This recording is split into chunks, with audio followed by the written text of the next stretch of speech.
नमस्कार दोस्तों, तैयार हो जाइए आज 15 जून 2025 की सबसे असरदार 10 बड़ी खबरों के लिए, वो भी सिर्फ 5 मिनट में। यहाँ ना बकवास है ना टाइम पास, सिर्फ सच्ची, जरूरी और असरदार खबरें जो आपके लिए सबसे जरूरी हैं। और हाँ, शुरुआत करते हैं आज के दिमागी ट्विस्ट से। एक इंटरेस्टिंग जी के सवाल है, भारत का सबसे पुराना समाचार पत्र कौन सा है? A, Nav Bharat Times, B, the Hindu, C, Bengal gazette, D, Dainik Jagran. जिसे सही जवाब पता हो वो कमेंट करके तुरंत बताए। सही जवाब देने वालों में से एक लकी विनर को मिलेगा डिजिटल सम्मान पत्र और अगली वीडियो में आपका नाम ऑन स्क्रीन दिखेगा। तो वीडियो को अभी लाइक कर दीजिए, अपने दोस्तों से शेयर कीजिए और हाँ, चैनल को सब्सक्राइब करके बेल आइकन जरूर दबा दीजिए ताकि ऐसी ही खबरें रोजाना सबसे पहले मिले। तो चलिए अब बढ़ते हैं आज की पहली बड़ी खबर की तरफ। राजस्थान में मौसम और सड़क हादसे।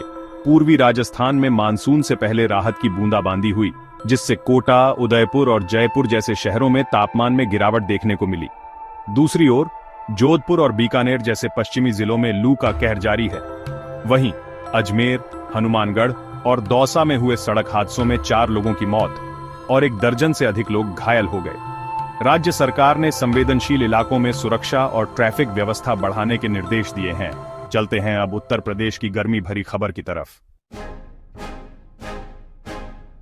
उत्तर प्रदेश में स्कूल बंद। उत्तर प्रदेश सरकार ने राज्य में प्रचंड गर्मी को देखते हुए कक्षा 8 तक के सभी स्कूलों को 30 जून तक बंद रखने का आदेश दिया है। स्वास्थ्य विशेषज्ञों का मानना है कि हीटवेव बच्चों के लिए खतरनाक हो सकती है, इसलिए यह निर्णय लिया गया है। अधिकतर जिलों में लू का अलर्ट जारी है और अस्पतालों में गर्मी से संबंधित मामलों की संख्या बढ़ी है। अब नजर डालते हैं मध्य प्रदेश की राजनीतिक हलचल पर। मध्य प्रदेश में गृहमंत्री का दौरा हो रहा है। केंद्रीय गृहमंत्री अमित शाह आज मध्य प्रदेश के पचमढ़ी दौरे पर हैं, जहां वे बीजेपी के प्रशिक्षण शिविर को संबोधित करेंगे। इस दौरे को पार्टी के आगामी चुनावी तैयारियों के संदर्भ में महत्वपूर्ण माना जा रहा है। सुरक्षा के पुख्ता इंतजाम किए गए हैं और स्थानीय प्रशासन पूरी तरह अलर्ट पर है। गृहमंत्री का यह दौरा कई अहम राजनीतिक संकेत भी दे रहा है। अब मौसम के ताजा अपडेट के लिए चलते हैं उत्तर भारत की ओर। बिहार और उत्तर भारत में मौसम की बात करें तो बीती रात से दिल्ली, एनसीआर, बिहार, हरियाणा और उत्तर प्रदेश में मौसम ने करवट ली है। धूल भरी आंधी, बादलों की आवाजाही और हल्की बारिश ने लोगों को गर्मी से कुछ राहत दी है। मौसम विभाग ने आज कई राज्यों में मध्यम बारिश की संभावना जताई है। किसानों को सलाह दी गई है कि वे मौसम को ध्यान में रखते हुए फसलों की सुरक्षा करें। अब बात करते हैं अहमदाबाद से आई उस भयानक खबर की जिसने पूरे देश को झकझोर दिया है।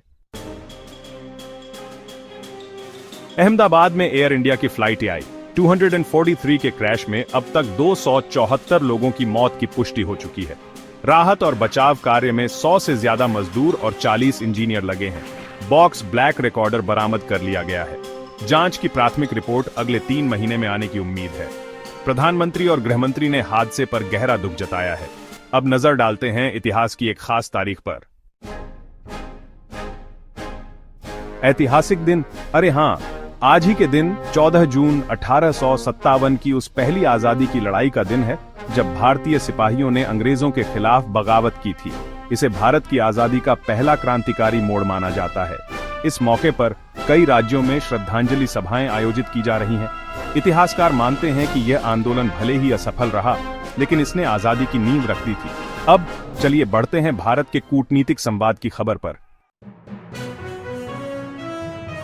इजराइल ईरान संघर्ष और भारत। ईरान ने इजराइल पर सैकड़ों बैलिस्टिक मिसाइलें दागीं, जिससे तेल अवीव में बड़े धमाके हुए और कई नागरिक घायल हुए। भारत के विदेश मंत्री एस जयशंकर से दोनों देशों के मंत्रियों ने बात की है। भारत ने इजराइल में रह रहे अपने नागरिकों के लिए एडवाइजरी जारी की है और उन्हें सुरक्षित स्थानों पर रहने की सलाह दी गई है। अब बात करते हैं स्वास्थ्य से जुड़ी एहतियात की। पंजाब में कोरोना एडवाइजरी जारी की गई है। देश भर में देखिए, कोरोना के मामले फिर से बढ़ रहे हैं। इसी को ध्यान में रखते हुए पंजाब सरकार ने मास्क पहनने की एडवाइजरी जारी की है, खासकर अस्पतालों, स्कूलों और भीड़-भाड़ वाले इलाकों में। स्वास्थ्य विभाग लगातार स्थिति की निगरानी कर रहा है। लोगों से अपील की गई है कि वे सावधानी बरतें और सोशल डिस्टेंसिंग का पालन जरूर करें। अब नजर डालते हैं एक नई सरकारी योजना के उद्घाटन पर। आयुष्मान आरोग्य मंदिरों का उद्घाटन हुआ है। दिल्ली की मुख्यमंत्री रेखा गुप्ता ने आज अपने मंत्रिमंडल के साथ मिलकर आयुष्मान आरोग्य मंदिर योजना का उद्घाटन किया। यह दरअसल सरकारी स्वास्थ्य केंद्रों को नए नाम और रूप में पेश करने की एक पहल है, जिससे लोगों को मुफ्त और गुणवत्तापूर्ण चिकित्सा सेवा मिल सके। इस योजना के तहत सभी केंद्रों पर डॉक्टर, दवाएं और जांच सुविधाएं उपलब्ध रहेंगी। अब चलते हैं सेना की परंपरा और गौरव की खबर की ओर। देहरादून स्थित भारतीय सैन्य अकादमी यानी IMA में आज स्प्रिंग टर्म 2025 की पासिंग आउट परेड हो रही है।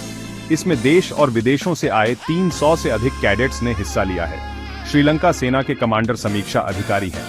यह आयोजन न सिर्फ सैन्य परंपरा बल्कि भारत की अंतर्राष्ट्रीय सैन्य मित्रता का भी प्रतीक है। अब सुनते हैं आज का आखिरी संदेश।